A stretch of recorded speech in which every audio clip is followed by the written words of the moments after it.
Hi எல்லாருக்கும் வணக்கம். ஒரு குட்டி மினி vlog பார்க்கலாங்களா? ரொம்ப நாள் ஆச்சு லாங் வீடியோ போட்டு. ஸோ இன்றைக்கி என்ன ஹேப்பனிங்ஸ் நடந்துச்சோ அதை வந்து அப்படியே ஒரு லாங் வீடியோ போட்டுடலாம் அப்படின்ற மாதிரி தான். ஆனால் ஷூட் பண்ணது ஷார்ட்ஸுக்கு தான்.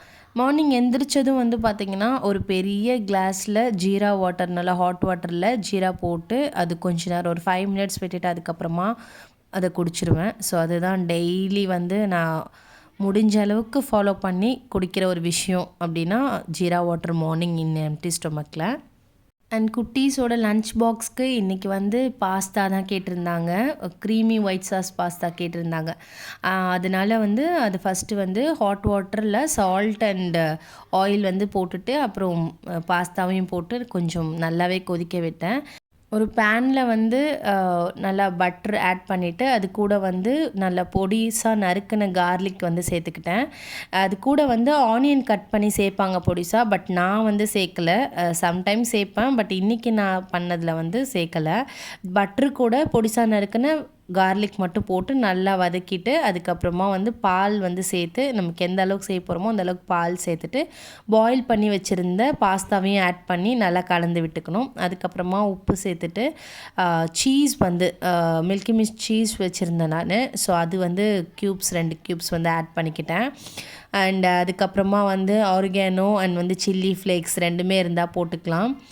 லாஸ்ட் டைம் பண்ணி கொடுத்தப்போ குட்டீஸ் வந்து இன்னும் கொஞ்சம் காரம் பத்தலை அப்படின்னு சொன்னாங்க. அதனால் இன்னும் கொஞ்சம் சில்லி ஃப்ளேக்ஸ் வந்து கொஞ்சம் எக்ஸ்ட்ராவே போட்டுட்டேன். அப்படியே சைட் பை சைட் வந்து குட்டீஸ்க்கு பேக் பண்ணி கொடுத்ததுக்கப்புறம் அப்படியே எங்களுக்கு லன்ச் வந்து ஸ்டார்ட் பண்ணிட்டேன். லன்ச்சுக்கு வந்து அன்றைக்கி சாம்பார் அண்ட் வந்து சௌ கூட்டு தான் வந்து ரெடி பண்ணியிருந்தேன்.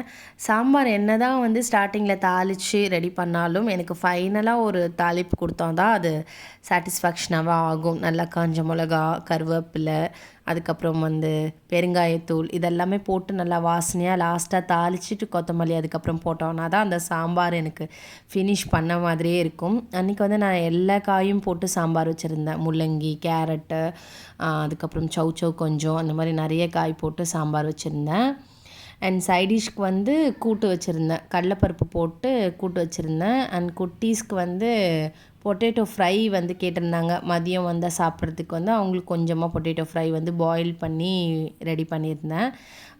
பாயில் ஹாஃபாக கட் பண்ணி பொட்டேட்டோ ஃபுல்லாக பாயில் பண்ணிவிட்டு அதுக்கப்புறம் தாளிப்பு வந்து கடுகு, பெருஞ்சீரகம், பெருங்காயத்தூள், கருவேப்பிலை போட்டு தாளிச்சிட்டு இந்த பாயில் பண்ணி வச்சுருந்த பொட்டேட்டோவை மாதிரி கட் பண்ணிவிட்டு அதையும் இது கூட சேர்த்துட்டு கொஞ்சமாக கிளறி விட்டுறணும். இது வந்து சாப்பிடும்போது நல்லா டேஸ்ட்டாக இருக்கும். ரொம்ப நேரமும் ஆகாது. ஏன்னா ஆல்ரெடி நம்ம பாயில் பண்ணிடுறோம்ல. நல்லா வாசனையாக இருக்கும் இந்த பெருஞ்சீரகம்லாம் போட்டு தாளித்ததுக்கப்புறம். சைட் பை சைடு அங்கே கூட்டுக்கான வேலையும் வந்து ரெடி பண்ணிகிட்டு இருந்தேன். அண்ட் இதை வந்து சில்லி பவுடர், அதுக்கப்புறம் வீட்டில் அரைப்போம்ல குழம்புத்தூள், அது 1 ஸ்பூன் போட்டுக்கிட்டேன். அதுக்கப்புறம் வந்து கொஞ்சமாக வந்து காஷ்மீரி பவுடர் அது மட்டும் போட்டுட்டு நல்லா மிக்ஸ் பண்ணி கொடுத்துட்டு கொஞ்சமாக ஆயில் விட்டு ஒரு 5 மினிட்ஸ் வச்சு எடுத்துட்டோன்னா சூப்பராக டேஸ்ட்டாக வந்து ரெடி ஆகிடும். யூஷுவலாக செய்கிற பொட்டேட்டோ தான். அதுவே டிஃப்ரெண்ட்டாக செஞ்சாலும் அந்த டேஸ்ட் வந்து மாறும். அதோட செய்கிற அந்த டைமிங்கும் வந்து கொஞ்சம் அதிகமாகவும் கம்மியாகவும் ஆகுது. நீங்கள் எந்த மாதிரி வந்து பொட்டேட்டோ வந்து யூஷுவலாக உங்கள் வீட்டில் ரெடி பண்ணுவீங்க அப்படின்னு சொல்லிட்டு மறக்காமல் நம்ம கமெண்ட் செக்ஷனில் ஷேர் பண்ணிக்கோங்க. அண்ட் சைட் பை சைடு வந்து சௌ கூட்டும் வந்து ரெடி பண்ணிகிட்டு இருந்தேன். இந்த கூட்டு வைக்கும்போது எப்பயுமே வந்து அதிலே நான் காரத்தூள் கொஞ்சமாக போட்டுட்டு அதுக்கப்புறமா சாம்பார் பொடி இருக்குல்ல அதை வந்து எல்லா கூட்டும் எப்போ கூட்டு வச்சாலும் சாம்பார் பொடி ஒரு 2 ஸ்பூன் வந்து ஆட் பண்ணி தான் பண்ணுவேன்.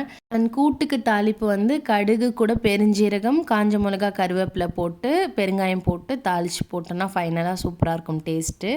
இந்த டைம் வந்து நான் தேங்காய் வந்து போடலை. நீங்கள் விருப்பப்பட்டிங்கன்னா தேங்காயும் ஃபைனலாக போட்டு இறக்கிக்கலாம். நல்லா தான் இருக்கும் அந்த டேஸ்ட்டும். அண்ட் குட்டீஸ் ஃபஸ்ட்லாம் கூட்டுனா என்னன்னே தெரியாதுன்னு இருப்பாங்க. பட் இப்போல்லாம் வந்து கூப்பிட்டு ரொம்ப பிடிச்சிருக்குன்னு விரும்பி சாப்பிட்றாங்க. அதனால் கொஞ்சம் எக்ஸ்ட்ராவே வந்து செஞ்சு வச்சேன். ஆஃப்டர்நூன் வந்ததுக்கப்புறம் கொடுக்கலான்னு.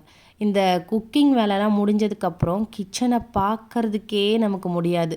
எப்படா அதை க்ளீன் பண்ணணுன்ற மாதிரி தான் ஃபஸ்ட்டு இருக்கும். ஏன்னா மார்னிங் அந்த மாதிரி இருக்கும். எல்லாமே சமைச்சு முடிச்சதுக்கப்புறம் ஃபுல்லாக கிச்சனை வாஷ் பண்ணி கழுவிட்டு அதுக்கப்புறம் ஸ்டவ்வையும் வாஷ் பண்ணி வச்சுட்டு அப்படியே கிச்சனை க்ளீனாக பார்க்கும்போது தான் வந்து ஒரு மனசுக்கு நிம்மதியாக இருக்கும்.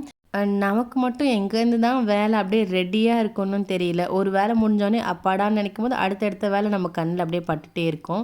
நீங்கள் நம்மளோட சேனல் சாய் ஹோம் விலாக ஃபஸ்ட் டைம் பார்க்குறீங்கன்னா மறக்காமல் இந்த வீடியோ உங்களுக்கு பிடிச்சிருந்ததுன்னா வீடியோக்கு ஒரு லைக் கொடுத்துட்டு அப்படியே நம்ம சேனலை நீங்கள் இது வரைக்கும் சப்ஸ்கிரைப் பண்ணலன்னா சப்ஸ்கிரைப் பண்ணிக்கோங்க. நான் உங்களை வேறு ஒரு மினி விலாகில் பார்க்குறேன். பாய்.